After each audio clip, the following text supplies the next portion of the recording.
Good afternoon. It's Arlo Johnson in Vernon, British Columbia at 2:51 p.m. on the 30th of January. Good afternoon.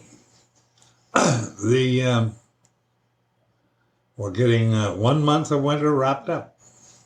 We're heading into, another month we should be closer to spring, which is good. I'm glad of that. I really do like spring and the new year. What I wanted to talk about today was basically when you stop and think about things, what are we doing here? You know, really, what are we doing here?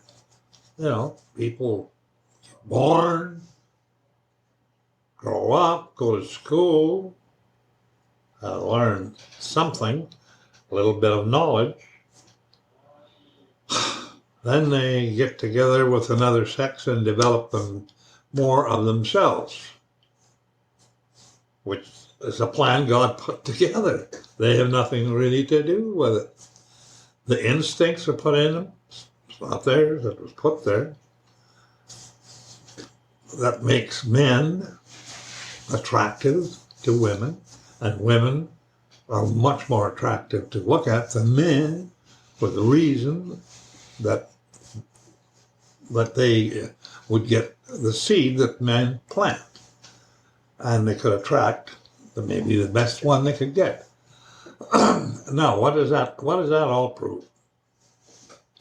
It proves that we're sort of, not that bright about knowing everything, but it proves that God, in his infinite wisdom, and let's face it, if you are a reasonable person and realize that God created everything, and that Jesus was the one who created it, and he's God, he is also God. And for what purpose? It must be a purpose that we have a little hard time grasping. Something that great and that big and that horrendously complicated to put together a race of people who would develop according to what God hoped they would do, and the kind of beings that would choose him and not against him, and would choose his laws and the laws that he has to have to run a universe. Now, when I see people talking about, Elon Musk for one, talking about going to Mars and all that stuff, I get a little uneasy about that, because I don't think that we're built to do that. I could see the moon. It's close enough to the Earth that it's practically an appendage of the Earth. But nobody would really want to live there. Now, all these things, you have to admit that there's been great developments taking place, increasing. Like, for instance, doing these podcasts, I use a program that moderates the sound. Does it on its own. I pay $10 a month for it or whatever. Then I have another program that basically artificial intelligence program that takes what I talk about or whatever and correlates a description of it way better than I can. It really does. And that's just a bare bones AI program. Now, one thing that Elon Musk talks about, and I agree with him, that we have no idea that what artificial intelligence can develop into. And he claims that it's developing way faster than anyone realizes. Now, this is a form of intelligence that has no morals, whatever, or anything. It's not, it doesn't adhere to anyone. It's just a system that actually can build itself. And there is most likely no reason to think that it will build itself as a moral or good system. Now, to me, it is a system that is not it's not in line with God's plan for the universe. But I'm sure that He has decided it is going to develop, and it's going to develop along evil lines. Because if it has anything to do with men's minds, humans' minds, developing it to start with, it will develop towards the evil side more than the good side, because that's the way we are. Now, that's not going to stop the direction that God has in mind for anything. It's not out of His realm to not control it, but He's going to let it go. And we're not in control of stopping it. We can't stop it, not anymore. They'll talk about it, but they'll all be too late. It's just like the Congress in the United States talks themselves to death, and they can't fix the problems. Canadian Parliament is just the same. That shows the weakness of human nature and its ability to actually judge what's right and what's wrong. Don't have the power. They think they have the power. They try to make laws. They don't have the power and the intelligence to make a law. Only God can do that. You have to be the creator of everything and know exactly what the outcome of everything you do is. Artificial intelligence is going to creep in so fast. The thing is, what do you do about it? God made a plan, and we're living in that plan. There's no doubt about it. And in that plan, He says, if you, to His creation, He says, if you believe that I sent Jesus to this earth to be a man and take responsibility for the sins of all of you who have ever lived on this planet. My law is fixed, cannot be changed, and it's a perfect law. If you break that law, you're destroyed. You die. Now, how could He raise His family that He wants, His sons, if they were all going to be destroyed? He couldn't break His law, so He had to have somebody that was equal to, in value, to all of the human race, to pay the price for breaking the law, to die in their place. Now, that's a little hard to grasp, but that's what He did. And He says, the only requirement is that you believe I did it. And you honor me for that. You can't buy it. You can't earn it. He also knows who His elite, who His elect will be. He knew that. He says He knew that before the world began. Now that's a mind that we have no idea about. We don't know I don't know if I'm one of the elect or you. I really don't know.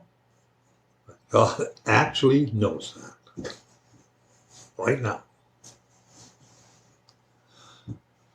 The thing that I keep thinking is, if we're going to make it through this world, through this life, with all the mistakes and all the things we do every day, God says, I'll forgive you for those. You just ask for forgiveness, or wipe your slate. Whether you have to do it once a day or once a year or 10 times a week or whatever. And if you believe that Jesus died in your place, you will be the one who is resurrected to a new life. A life you cannot even imagine. Now, you talk about, it's really hard to fathom what is offered.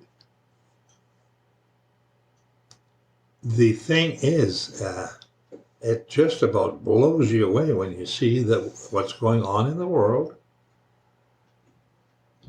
Governments, people, scientists, everybody is building two tiers of things. One is products for people and inventions and whatever. The other side is doing products and inventions to kill more and more.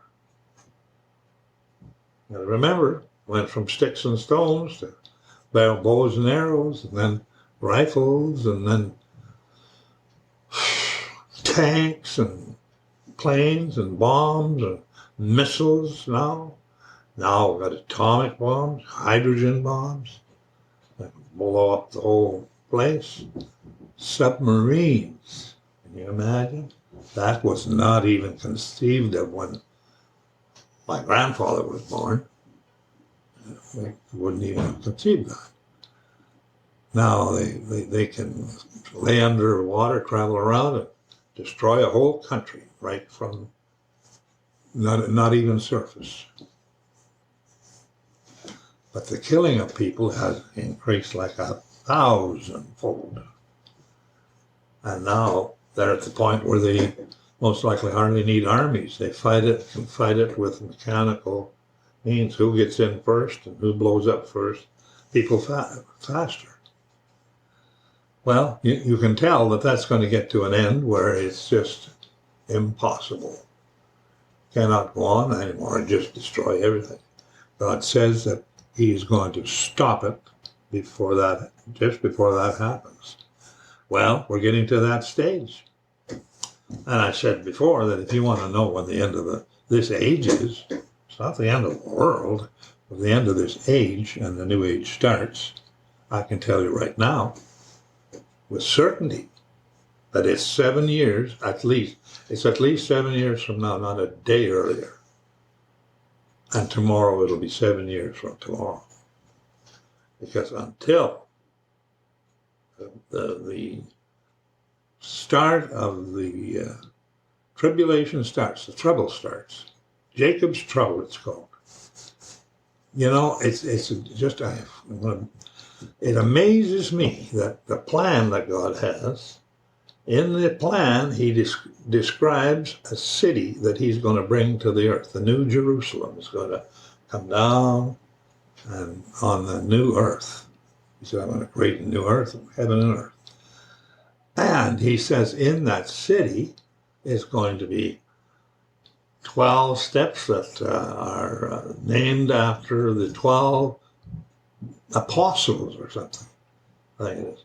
And He's going to have gates for the 12 tribes of Israel. 3 gates on each side. Tribes of Israel. Now, out of the whole world, is that who's going to be in charge of things? Obviously, they're going to be there. Pretty well got to be there if that's what it all boils down to. That's an amazing thing, too. And the thing that Jesus said that made me really think is that He said there are those who will be the most in the kingdom of God, the greatest, and there will be those who are the least. Now that's a big spread.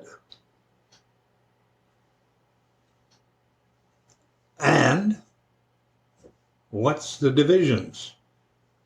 You know? And I don't know. But it's worth really looking, saying you want to think about something, you want to ponder something, ponder that. Now it's really, there's been nothing offered to the human race like this. Nothing. Absolutely nothing. And nothing could be greater than that. That's why in these last year or two that I've been thinking about this, I realize that, I'm be 90 in 2 months. Well, okay. That's whenever, I don't know. But I mean, I'm certainly not going to live forever, and neither are you. So what happens to us afterwards? We've got to think about that. If we don't, we are definitely losers.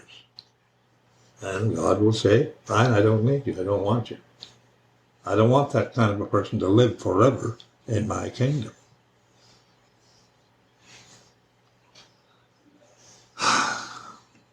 It's a pretty exciting and mind-boggling time we're living in, because we're getting very close to the payoff. And it's coming. So let's leave it at there.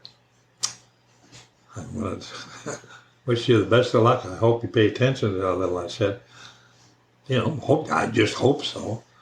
And I wish you the very best, and I want God to bless you, and I'm going to ask God to bless you. Thank you.